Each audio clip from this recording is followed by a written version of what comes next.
Please note that this podcast contains information regarding sensitive events, including domestic violence, assault, and abuse, as well as other triggering events, such as murder.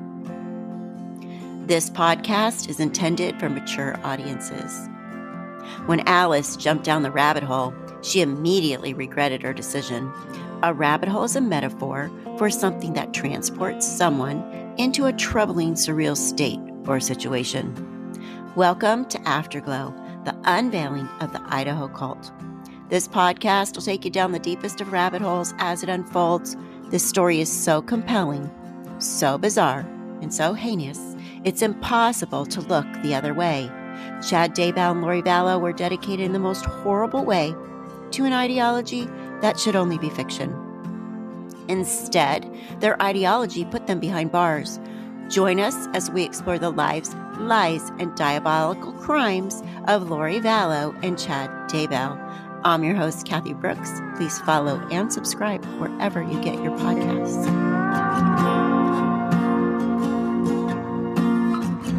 Hello, and welcome back. Welcome me back. It's been a me problem mostly, but welcome back to Afterglow. This is the start of Season 4, Episode 1. Season 3 did get cut a little short. I do apologize. A lot going on. As you know, I'm a one-woman show. This isn't sponsored. I don't make any money unless somebody donates to the show.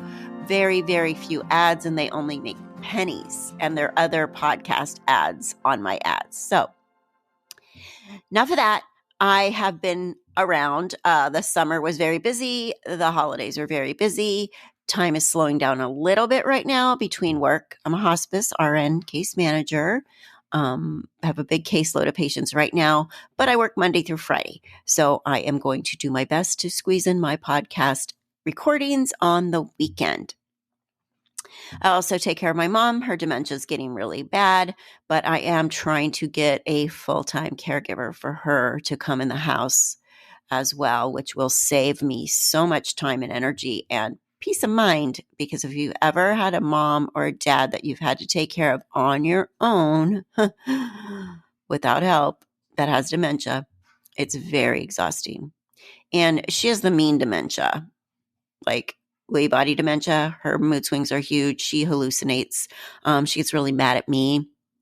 And she's living at about like 40 years ago at the earliest. She talks mostly about her childhood. She doesn't remember that my children are adults. She asks every day who's taking my youngest to school. And my youngest is 26 and doesn't live locally. He lives about 2 hours away. So it's very sad and frustrating. And that's what takes my time. So, but I would love to continue Afterglow. I am devoted to this podcast. I think it's important. And with Lori Vallow going to trial in this, supposedly she's supposed to go in March of 2025. We will see. She is representing herself, pro se, and that is going to be a, you know what, SHI blank blank show.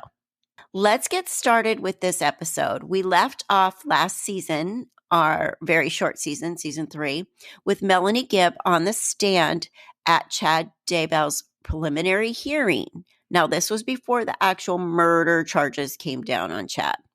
He was on the preliminary hearing, and the Judge Edens was to determine whether Chad Daybel was appropriately charged in order to go to a jury trial.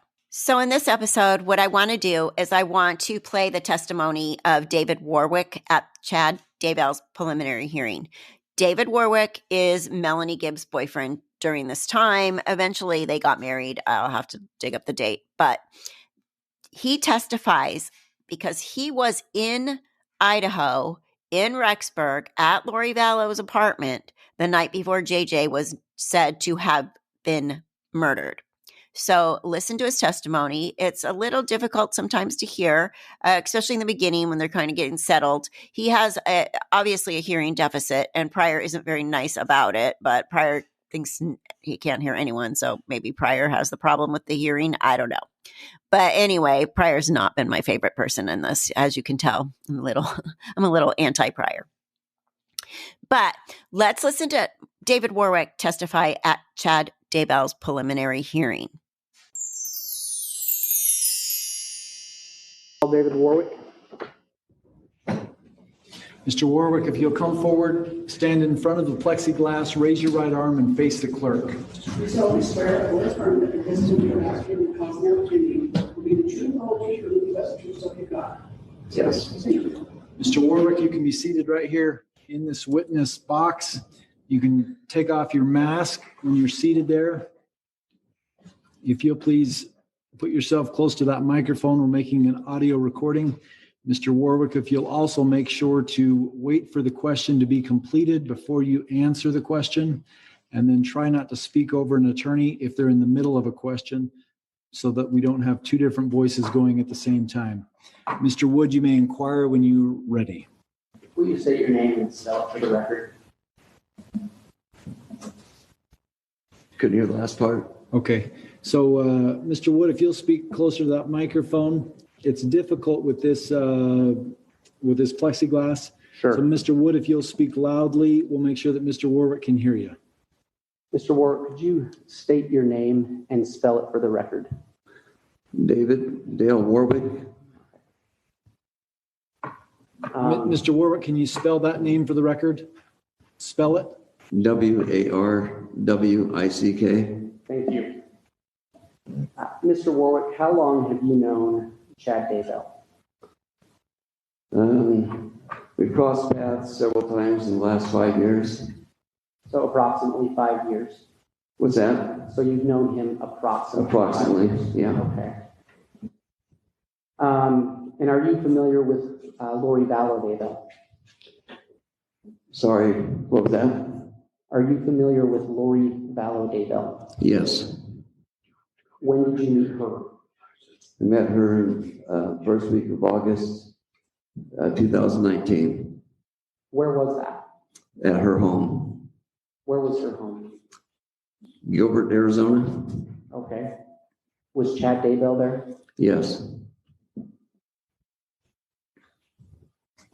Mr. Warwick, have you ever met Tylee Ryan? No. Have you met JJ Vallow? Yes. When did you meet JJ Vallow? I met JJ Vallow on September 21st, 2019. Where was that? That was at her town, Lori's town home in Rexburg. Okay. Why were you there? I was invited, I was coming up for a conference, and I was invited to stay there instead of renting a hotel room. And so that's why I was there. Okay. When did you arrive there? I arrived Friday night about 7:30.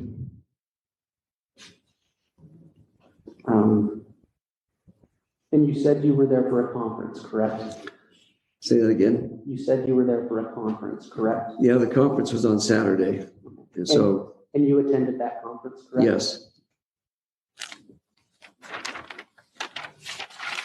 While you were there, how often did you see Chad Daybel? At the condo or over the weekend? Over Sorry. the weekend. 3 times that I can recall. Okay. How many times did you see him in Lori's home?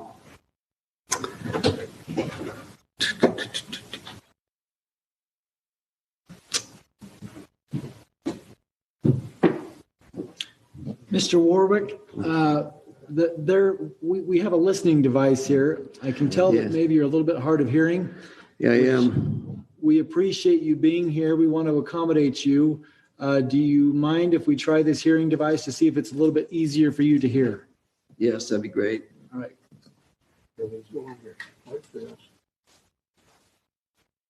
Turn it on. And you turn the volume up right there. It keeps that mic away from him, Mike. Okay, it's just like going like that. Okay. Okay.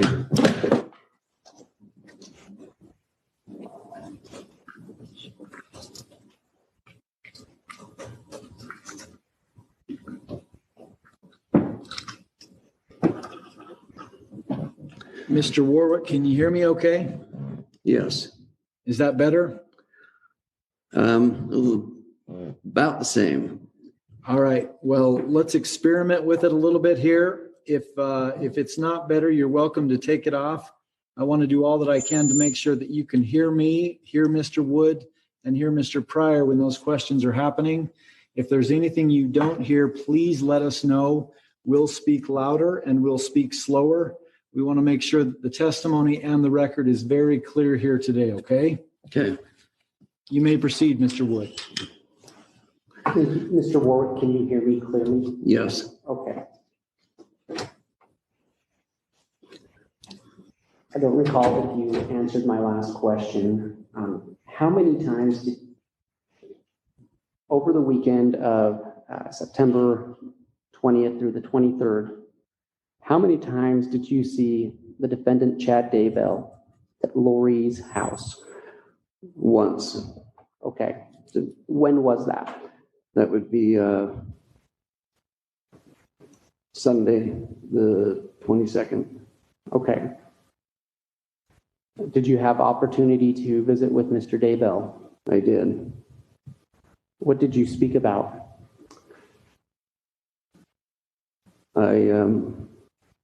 I asked him about his relationship with Tammy, Who was Tammy? his wife. Okay.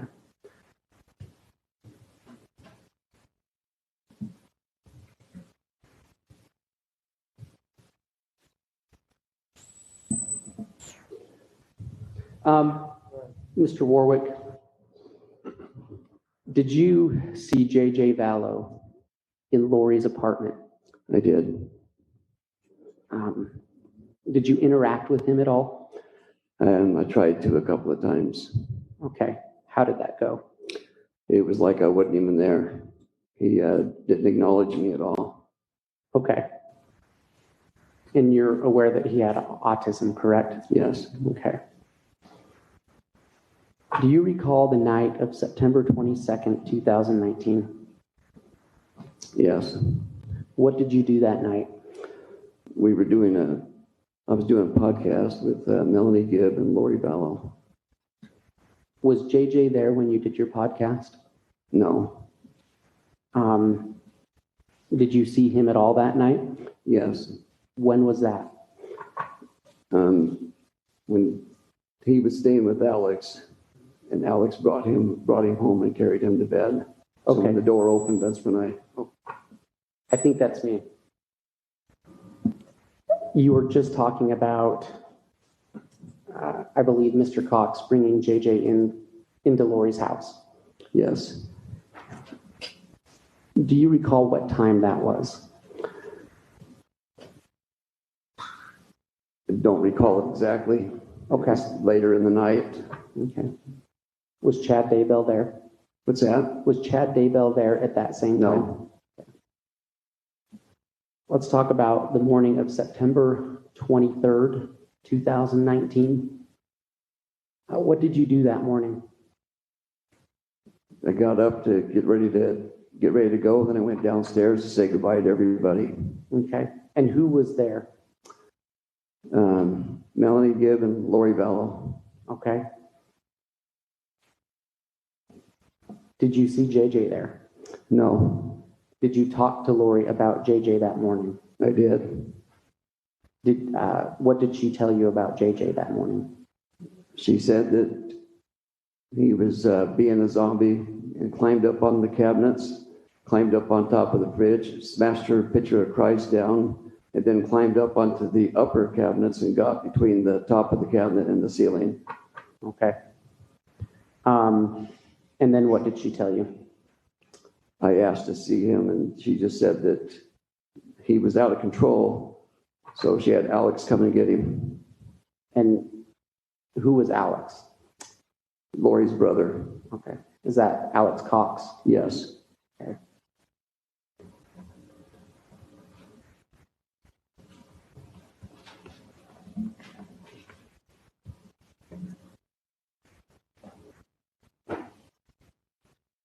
State has no further questions, Your Honor. Cross-examination. Mr. Pryor, if you'll please speak as close as you possibly can to that microphone.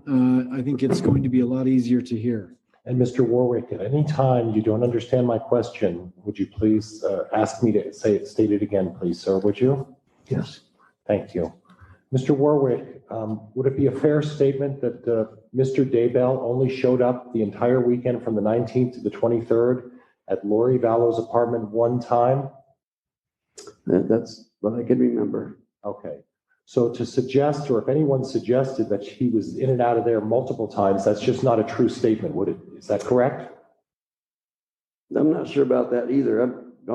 I know I saw Chad throughout the weekend at least 3 times, and I'm trying to remember if it was twice at Lori's or other places, because we went to other properties. But when someone suggests multiple times, that means more than 3 or 4 times, and that's Objection. That's, It means more than once. validation is testimonial. Hold up. So Mr. Warwick, if there's an objection, if you'll make sure to stop testifying, I'm going to rule on the objection, and then we'll ask you to continue forward.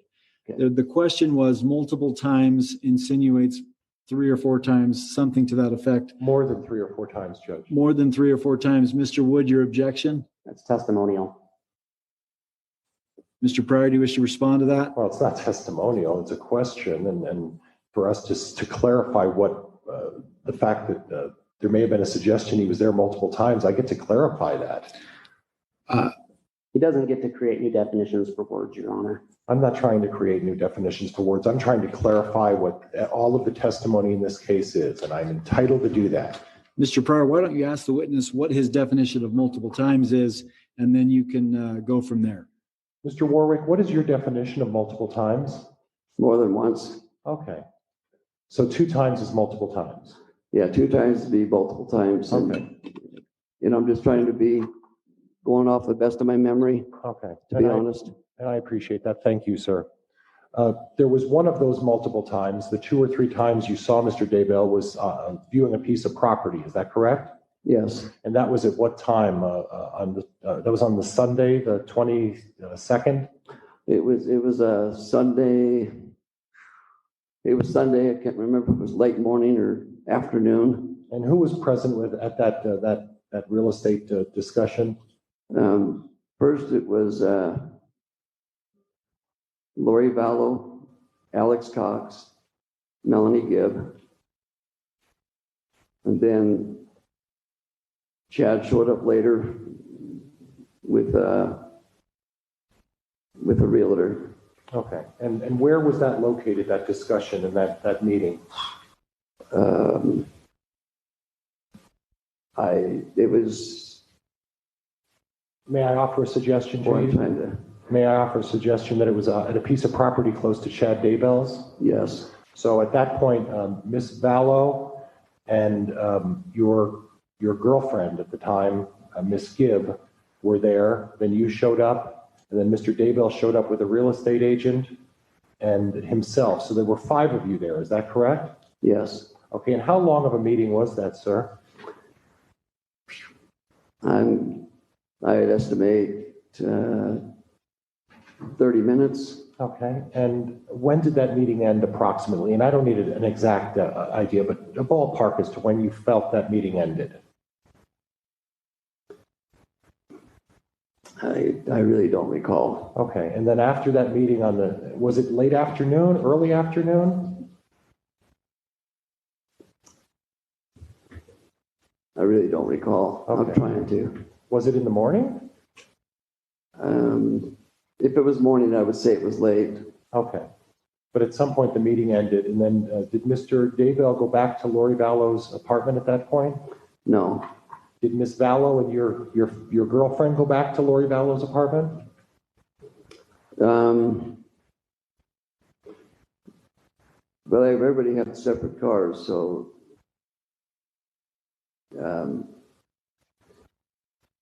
we all just kind of went our different directions. Okay. At some point, did all of you meet back at Lori Vallow's apartment that evening? Please repeat. I'm sorry? I couldn't understand the question. At some point later that evening, did you, Miss Vallow, and your girlfriend, Miss Gibb, go back to Lori Vallow's apartment that night? Yes. And you did a podcast, is that correct? Yes. And that was what day, sir? Sunday night, the 22nd. Okay, and on Sunday night, the 22nd, did you see J.J. Vallow? No, Did you stay with your girlfriend the entire time during that podcast? yes, And she was with you the entire time, is that correct? yes, So if you didn't see J.J. Vallow, the likelihood is that she wouldn't have seen J.J. Vallow either. Would that be fair, sir? Calls for speculation, objection. okay, can I ask a clarification? Oh, sorry. Hold up there, Mr. Warwick. There's been an objection, calls for speculation. Mr. Pryor, I'll give you a chance to respond to that objection. Judge, I'm asking what his perception is as to whether or not he was with her the whole time, and whether, is it possible that she could have observed J.J. Vallow on that night, being that he was with her the entire time during the podcast? I don't think that's inappropriate in any way, Your Honor. I will allow the question. Why don't you please repeat it very clearly so Mr. Warwick understands it? And Mr. Warwick, since you were with Melanie Gibb the entire time during that podcast, if she were to say that she saw J.J. Vallow, you would have seen J.J. Vallow as well. Would that be fair, sir? Yes, Objection calls for speculation. Does not, Judge. Overruled. Now, at some point over the weekend, this is a 3-bedroom townhome, is that correct? yes, Well, Ms. Vallow was staying in one room, right? yes, And you were staying in another room, correct? yes, Was anybody else staying in any of the other rooms? yes. Who? Melanie, And whose room was she staying in? Tiley's, Okay, and you were staying in whose? JJ's. Okay.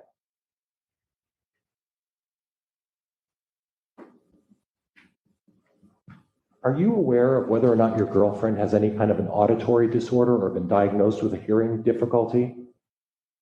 Please repeat. Are you aware of whether or not your girlfriend has any kind of an auditory or hearing disorder of any kind? Objection beyond the scope, relevance.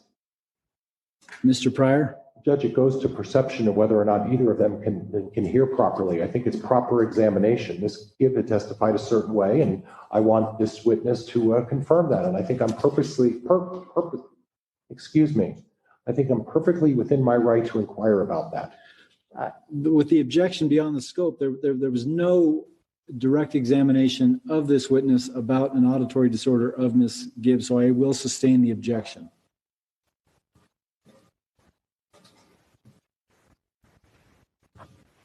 You're aware of Mr. Daybel's writings, is that correct? Please, You're familiar with Mr. Daybel's writings, is that correct? Objection beyond the scope. We never asked that or anything about that. Sustained. Judge, if I may, there was some inquiry about him having familiarity and knowing Mr. Daybel for 5 years. I think I ought to be able to inquire as to what is the extent and his understanding of that relationship that he claims he has had with Mr. Daybel for 5 years. So I would ask the court to reconsider its ruling. Mr. Wood, I'll let you respond to that. That is true. There was questioning about the relationship between Mr. Warwick and Mr. Daybel. If he wants to ask about the relationship, I think that's fine. We did ask about that. We didn't ask anything about Mr. Daybel's books or his writings. Mr. Pryor, I will allow you to ask questions about the relationship. Okay, and Mr. Warwick, the nature of the relationship is that the two of you would go to preparedness camps, is that correct?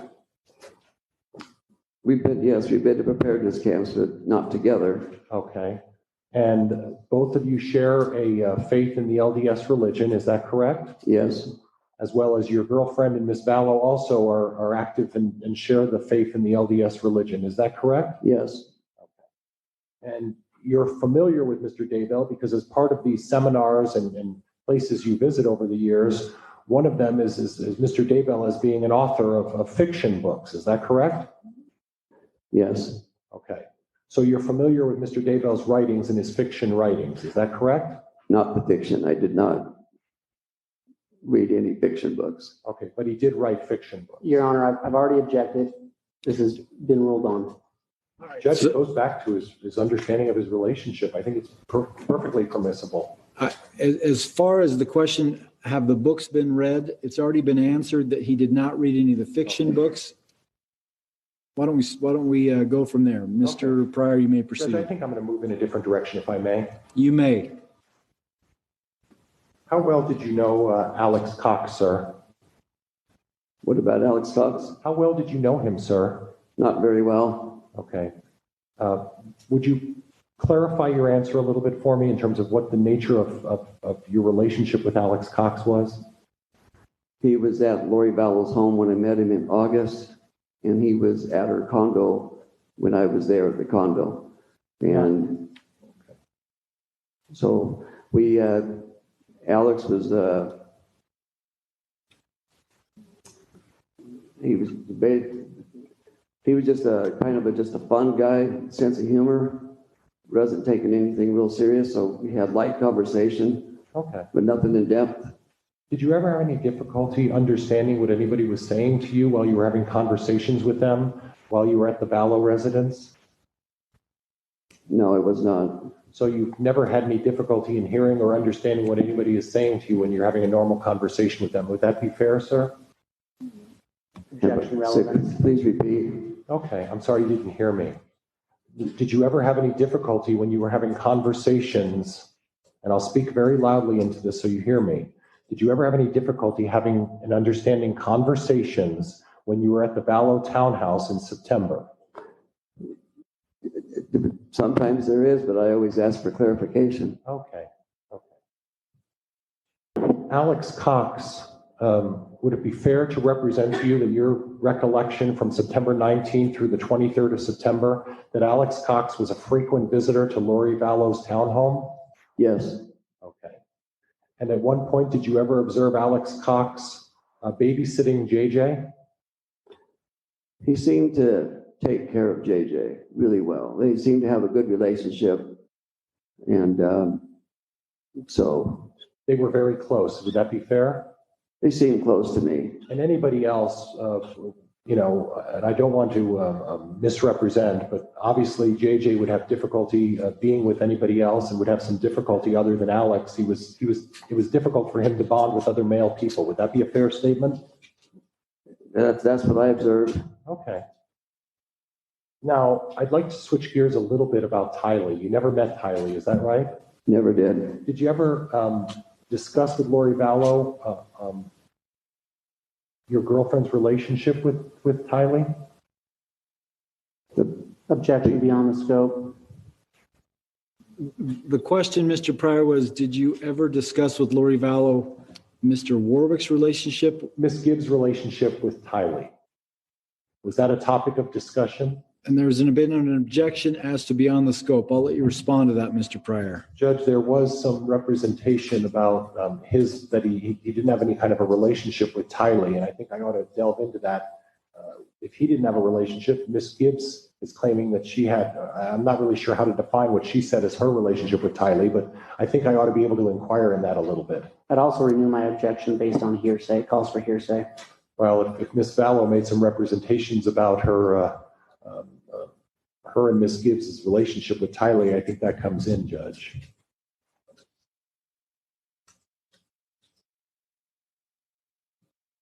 Ask your question one more time, Mr. Pryor. Were you familiar with any kind of relationship between Miss Gibb and Tylee?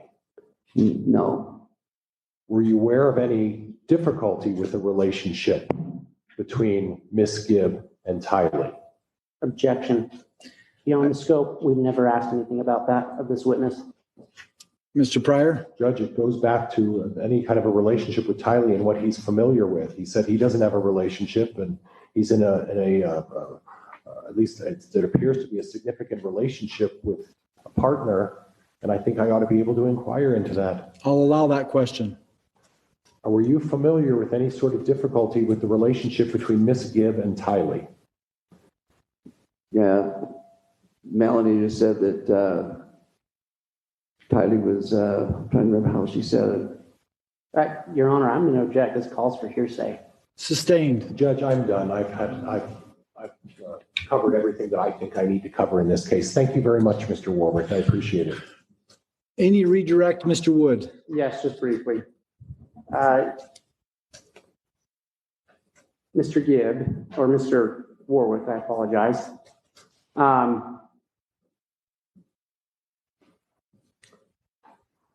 Just for a point of clarity, September 22nd, you did a podcast with Melanie and Lori, correct? Correct. And your testimony was that JJ was not there during the podcast, correct? Correct. Did you see him later that night? Yes. When? When Alex brought him home to put him to bed. Okay. No further questions.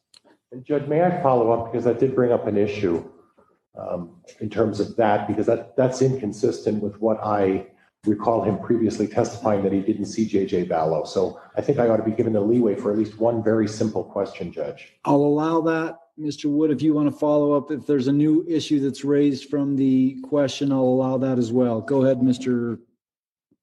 Pryor. When Alex Cox brought JJ home that evening, and we're not sure about what time that was, but where did he put JJ to bed?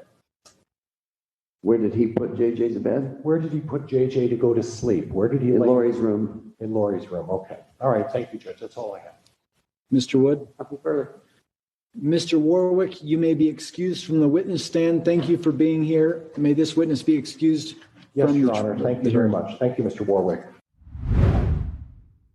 And then this next witness, this will be a little bit of a repeat because we played this way back when, but it's a good reminder because you can see this is when people were hearing this for the very first time. So Lieutenant Wilmore comes to take the stand, and he will talk about the telemate system when people in custody or prisoners in custody talk on the phone and what's recorded. And this one is important, so it's a good refresher for us all.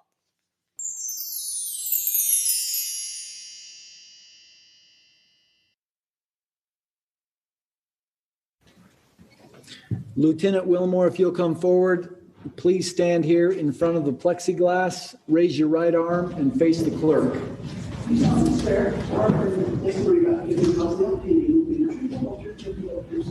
Yes.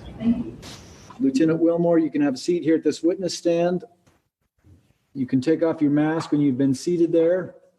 Please pull yourself up close to that microphone as we're making a record, and this plexiglass causes a little bit of issue with the sound being carried. Please wait for the question to be completed before you start your answer. Mr. Wood, you may inquire when you're ready. Judge, again, Mr. Ramel for the state. I'm sorry, Mr. Ramel. Thank you. Can I have you state your full name and spell it for the record? Jared Scott Wilmore, Jared Scott, and Wilmore, Willmore. Where are you employed? Madison County Sheriff's Office. Mr. Ramel, will you pull that microphone a little closer Yes, to you?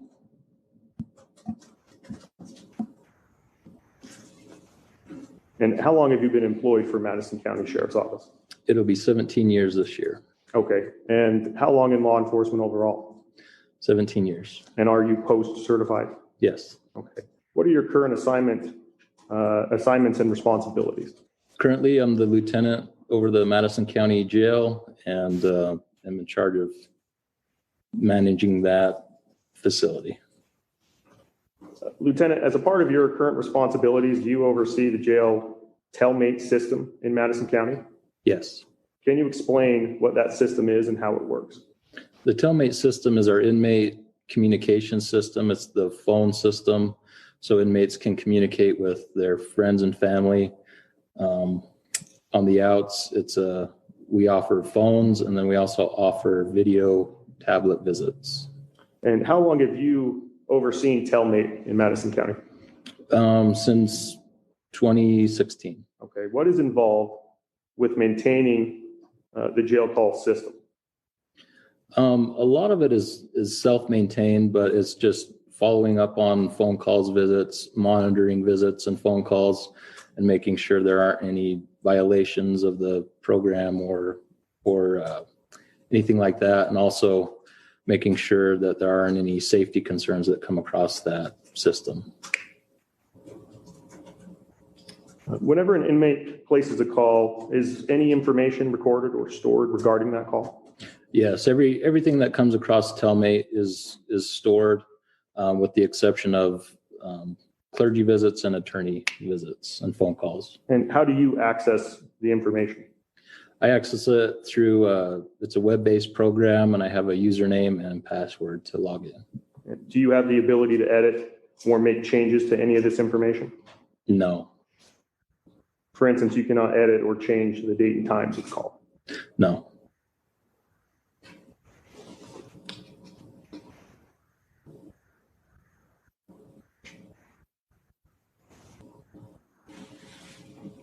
Can you explain the process of an inmate at Madison County Jail of making what they have to do to be able to make a call? So when an inmate is booked into our facility, they're issued a PIN number specific to them, and they use that PIN number to access the phone system or the tablet, whichever they are going to use. And it's also a voice verification process. So they enter their PIN number, go through a voice prompt, and then once that's completed, they are allowed access into that system. And they are provided their own PIN number. Correct, yeah. And how do you ensure that inmates do not place calls on behalf of other inmates? We monitor that. Our staff monitors that daily. And we can see who uses what PIN number. And so if an inmate uses another inmate's PIN number via phone call or tablet, we can confirm that and show that the wrong PIN number has been used. And I'm going to talk for a second about they make a call to the outside world, essentially. Mm-hmm. I want to talk about that outside individual that they attempt to call. Is that person required to set up an account or have the option to set up an account? If they make a phone call to the outside, not necessarily if it's a phone call. But if two individuals are regularly communicating with each other, can that person set up an account, put money on the account? Yes. And will there be a name attached on that account? Yes.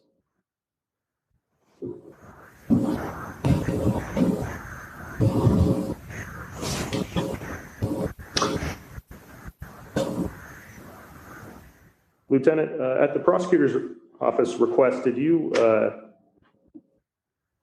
access calls made by an inmate named Lori Vallow? Yes. And did you listen to those calls?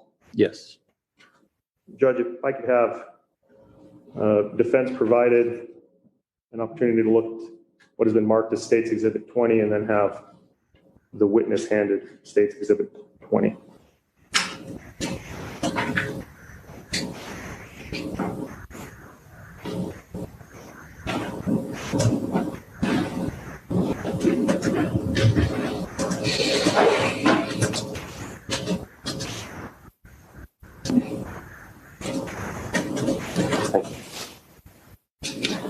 Exhibit 20 will be handed to the witness. Lieutenant, do you recognize that? Yes. What do you recognize it to be? It's a CD with the digital phone call that I burned on the 31st of July. It's the phone call that was placed on June 9th, 2020. And is there a timestamp that you put on it, the time it was made? Time of day, it was at 11:03 a.m. And you created that disc yourself? Yes. And your initials and its time to date when you did that? Yes. And is it a true and accurate representation of the call that you listened to and recorded to that disc made by inmate Lori Vallow on June 9th, 2020? Yes. And to your knowledge, Lieutenant, that call, was it made, did the outside number that call was made to have a name attached? Yes. And what was that name? Chad Daybel.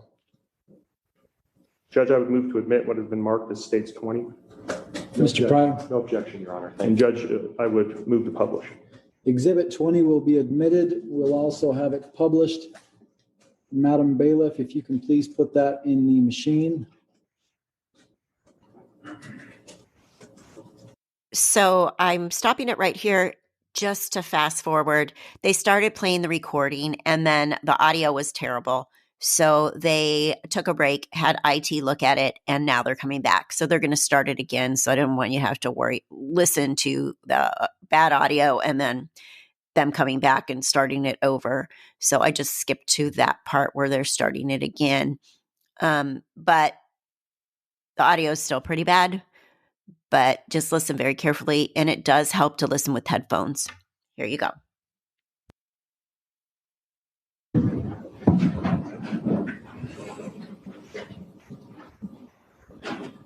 We'll be back on the record. It is just after 11 on the 4th of August, 2020 in State v. Daybel. The court took a brief recess so that we could try to work out some of the technology concerns of publishing this exhibit. I note that the witness has left the witness stand. It's my understanding there's been a stipulation that excused this witness at this juncture. There's been admission of the exhibit. And there's also been a stipulation that the exhibit can be published, Exhibit 20. It is my understanding the state is desiring to restart Exhibit 20 from the beginning and to republish. Is that correct, Mr. Rammel? That's correct, Your Honor. All right, you may do so. Thank you, Judge. A call from and code for an evening at Madison County Jail. This kind of subject is recorded and monitoring. If you don't wish to talk, hang on. Thank you for your silence. Hello. Are you okay? So there's searching the property. The house right now? Yeah.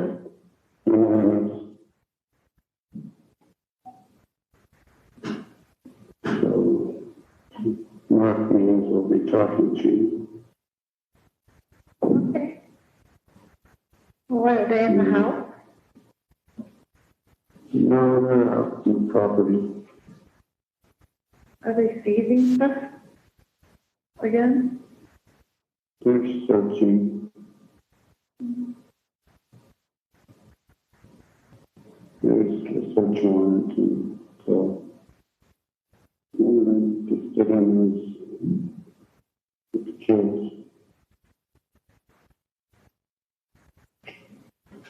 Okay. Yeah, I tried to set up a call. Glad you called. Yeah. So we'll see what transpires. Okay.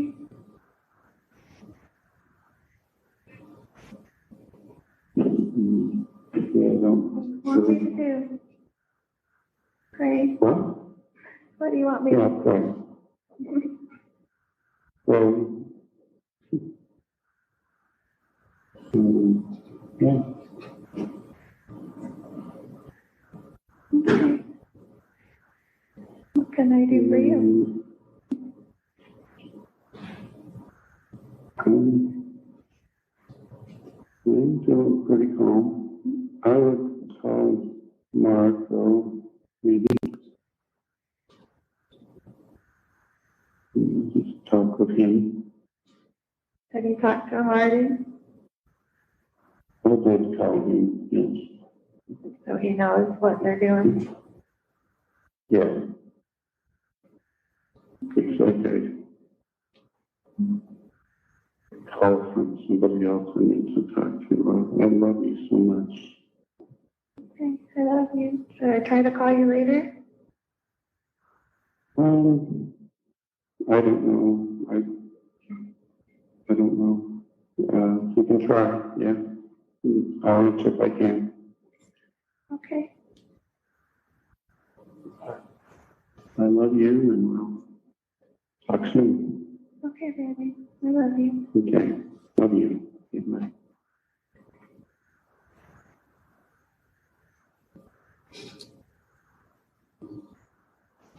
The court notes that the sound quality was not great on that, but that has been admitted into evidence. The court is going to take the liberty to listen to that outside of the courtroom in preparation of making its ruling.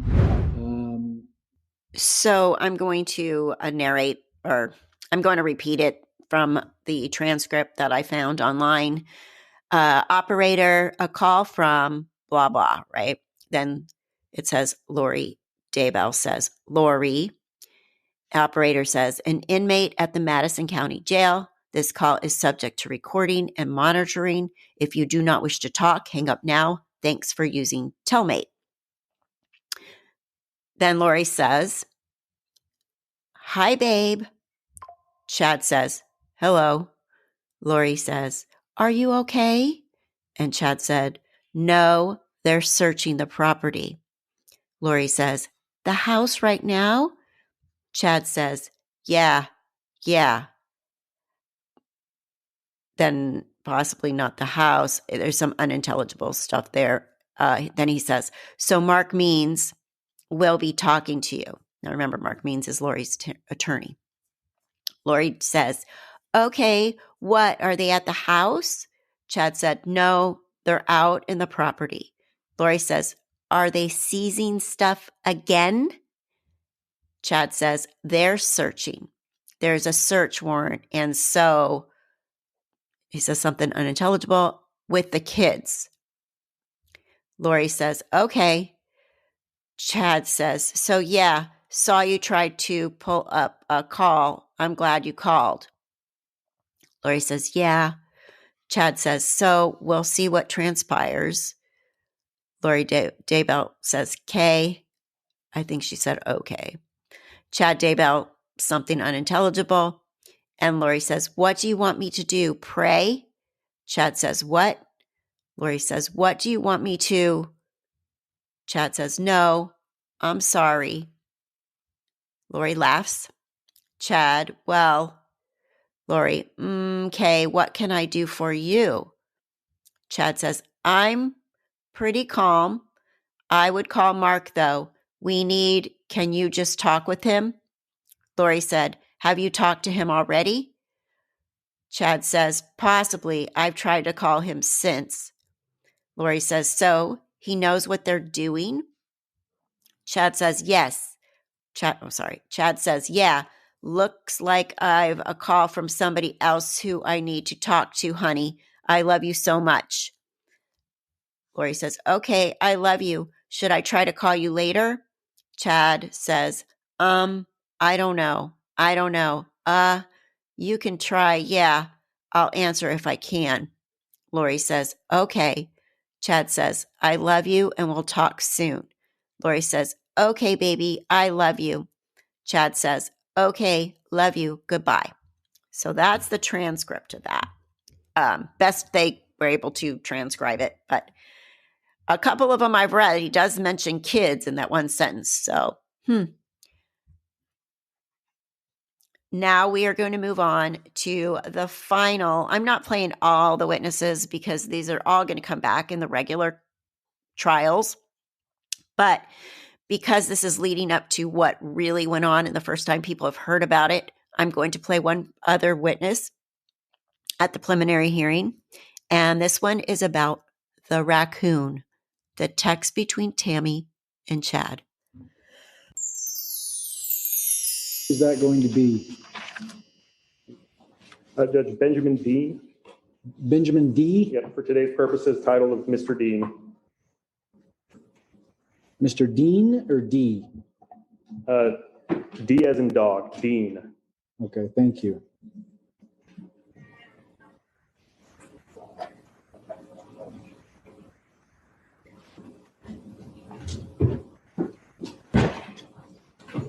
Mr. Dean, if you'll please stand here in front of the witness thing, up a little closer, raise your right arm, face the clerk. You solemnly swear or affirm that the testimony you just gave in the cause of opinion will be the truth, whole truth, and nothing but the truth. Yes. Mr. Dean, you can have a seat here at the witness chair. Once you've been seated there, you may remove your mask. Please pull that microphone and aim it at your chin. And speak directly into that microphone as we're making a recording. Mr. Ramley, you may inquire when you're ready. Thank you, Judge. Can you please state your name and spell your full name for the record? Benjamin Dean. Last name is D-E-A-N. Where are you employed? Federal Bureau of Investigation. And how long have you worked for the FBI? For approximately 6 years. What position do you currently hold with the FBI? I'm an intelligence analyst. Can you briefly describe your educational and professional background? So when I joined the Bureau, I had a bachelor's degree in foreign area studies, and my first position was with the language services section at FBI headquarters. And my job there was to review electronic communications, lawfully obtained electronic communications of FBI subjects throughout the field, across the country. After that position, I became an intelligence analyst. I attended the FBI Academy in Quantico, Virginia, where I received training in topics related to my job. And I continue to do trainings on the web, web-based trainings at work, and also in-person trainings.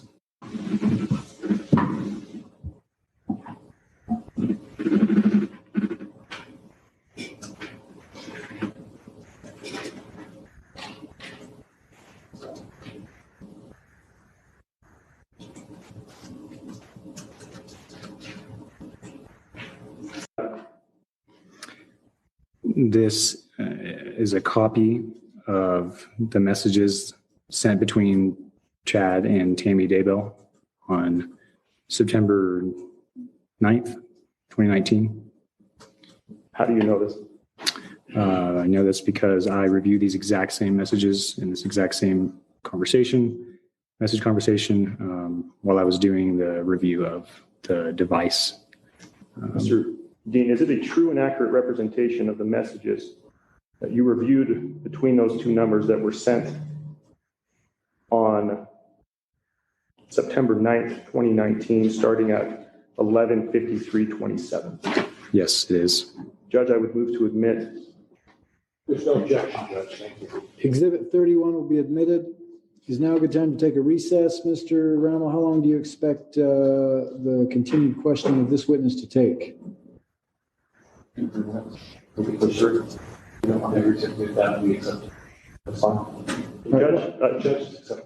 2-3 minutes left if you want to push through. Let's do that, and then we'll take a recess before we engage in cross-examination if that's going to take place. You may proceed, Mr. Rammel. Mr. Dean, will you please read, look at Exhibit 31 that has been admitted. Will you please read aloud the messages in this exhibit, including timestamps and the contact name? Yes. 9/9/2019, 11:53:27 a.m. from Chad. Well, I've had an interesting morning. I felt I should burn all the limb debris by the fire pit before it got too soaked by the coming storms. While I did so, I spotted a big raccoon along the fence. I hurried and got my gun, and he was still walking along. I got close enough that one shot did the trick. He is now in our pet cemetery. Fun times. 9/9/2019, 11:56:59 a.m. from Chad. Gonna shower now and then go right for a while at BYU. Love you. 9/9/2019, 2:47:06 p.m. to Chad. Good for you.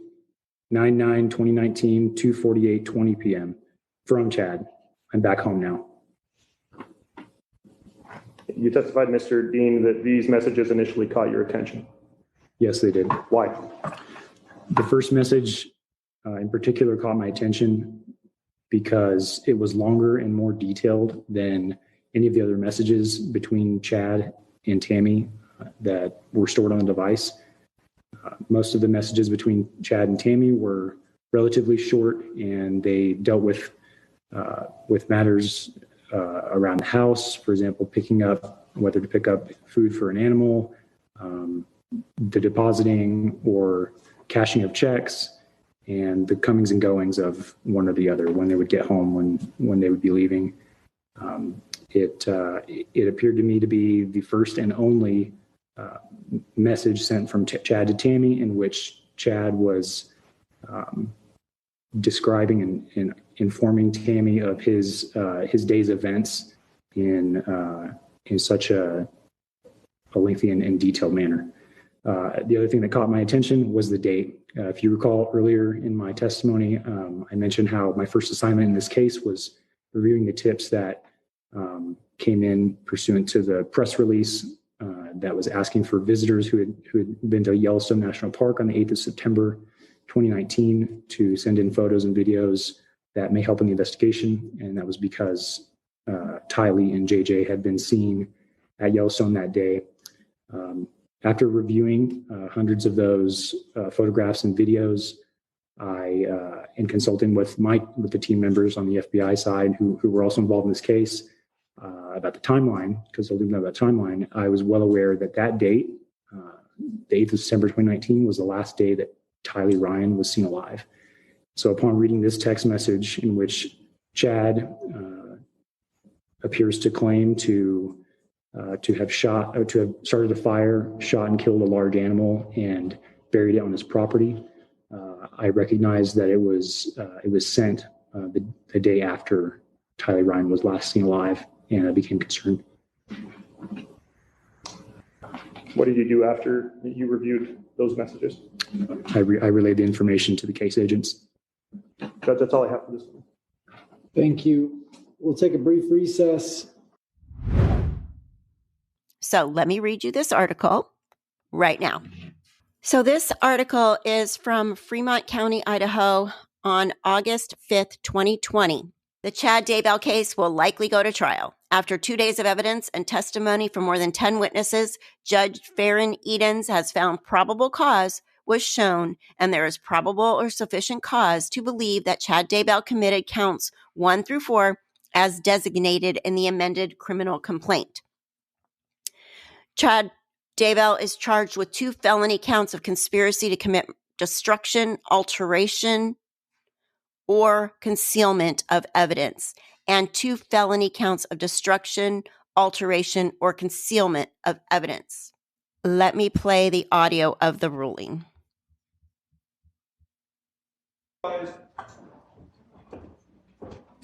Thank you. Please be seated.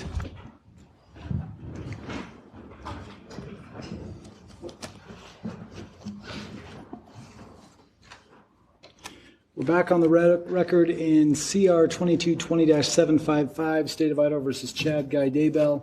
The court took a brief recess after all the evidence and closing arguments had been presented to it. The court notes that the reason we hold a preliminary hearing is to establish probable cause. The obligation of the magistrate is to determine whether or not probable cause has been shown pursuant to Rule 5.1 of the Idaho Criminal Rules. It designates that if a magistrate finds that a public offense has been committed and that there is probable or sufficient cause to believe that the defendant committed the offense, the magistrate must immediately require the defendant to answer in district court.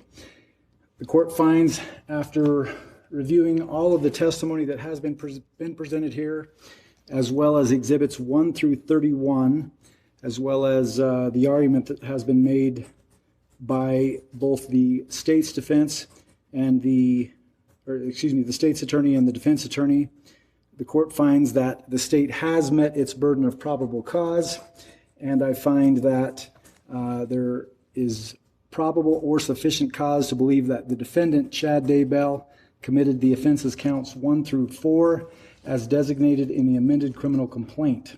I will bind the defendant over to the district court, and there will be an arraignment set on August 21st at 9 a.m. That will be in front of Judge Boyce. It's my understanding that will be held remotely via Zoom, but I will leave that up to Judge Boyce to decide that. So that will take care of the findings here today. It's my understanding there's also one final issue that the state as well as defense would like to take up. Is that correct, Mr. Wood? I can put it out. Yes, Your Honor. Just a stipulation that the defense and the state have entered into that we will waive any deadline for the filing of a transfer of trial for at least 60 days after the date of arraignment. Okay. Mr. Pryor, it's my understanding that the stipulation isn't that a transfer of trial venue can take place, but that the deadline to file that motion, if one is going to be filed by either you or the state, is 60 days from today's date. Is that correct? That is correct, Judge. And I want to make it clear that that motion for transfer of trial, there are actually 2 types. There's transfer within the judicial district and transfer outside of the judicial district. And we are not specifying in the event we choose to file a motion for change of venue, or the state does, that we are not limiting ourselves to this judicial district. We could pursue it outside the judicial district as well. Thank you, Judge. All right. The court notes that a stipulation has been reached. It's been put here on the record between the state and the defense.